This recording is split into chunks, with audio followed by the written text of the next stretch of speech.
Il y a des années de cela, Dieu m'a accordé 2 songes, 2 visions, que je les ai racontés souvent, surtout dans des missions.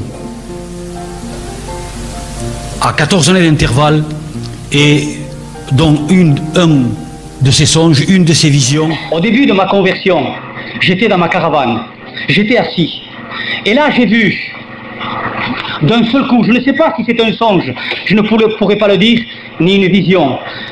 Là, je me trouve d'un seul coup, je me suis trouvé dans une église très longue, peut-être aussi longue que celle-ci. Je ne sais pas, c'était peut-être celle-ci, je ne pense pas. Je me suis trouvé dans une église, et il y avait un prédicateur, je me suis assis dans les rangs, c'est un dimanche matin pour un culte. Et il y avait là un prédicateur, et ce prédicateur c'était Pierre. C'était l'apôtre Pierre. Et je me suis assis, mais j'ai pas fait attention que c'était l'apôtre Pierre, je trouvais ça normal. Et j'ai entendu des louanges de certains chrétiens, et d'un seul coup, j'ai vu une fenêtre sur la droite de Pierre, une fenêtre dans le mur s'ouvrir, comme ça. Et de derrière, j'ai couru, j'étais à peu près dans le milieu de la salle, j'ai couru en avant en criant « Un miracle, un miracle !» Une fenêtre s'est ouverte dans le mur. J'ai couru devant et j'ai dépassé même l'apôtre Pierre. Et quand je suis arrivé, peut-être, je ne sais pas, à 1 mètre ou 1,50 m du mur, pour voir qu'est-ce qu'il y avait de l'autre côté de la fenêtre, je suis resté figé, stupéfait, ahuri, craintif.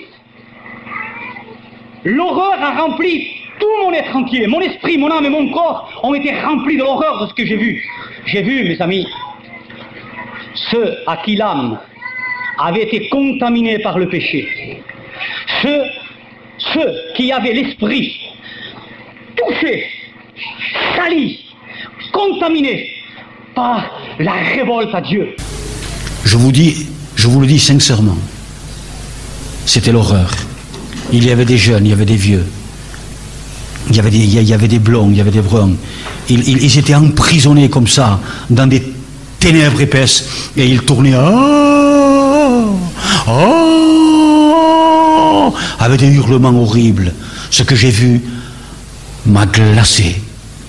Ceci est appelé dans la Bible, par le Seigneur Jésus lui-même, c'est appelé le séjour des morts, le Séol, le séjour des morts. Et là j'ai vu les âmes des jeunes, des âgés, des moins jeunes, des jeunes hommes, des jeunes filles, des blancs, des bruns, de toute race, de toute caste, de toute société, de toute catégorie. Je les ai vus, ils flottaient dans les ténèbres, ils étaient là emprisonnés dans les ténèbres, ils hurlaient, ils flottaient et ils savaient qu'il n'y avait rien à faire pour eux. C'était terrible, ils étaient là. Et je suis resté là, mais comme pétrifié.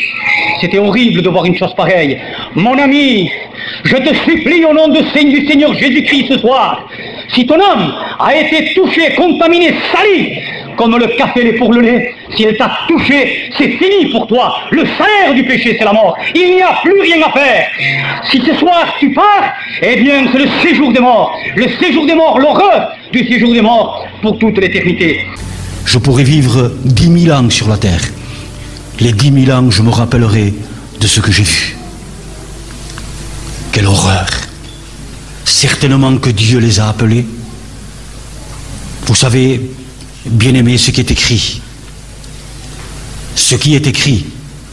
Il est écrit que quand nous nous tournons vers lui et que nous disons Seigneur, délivre-moi, je veux que tu sois ma lumière, je veux que Dieu soit mon Père, et ce Père qui est lumière, Dieu est lumière, sois ma lumière.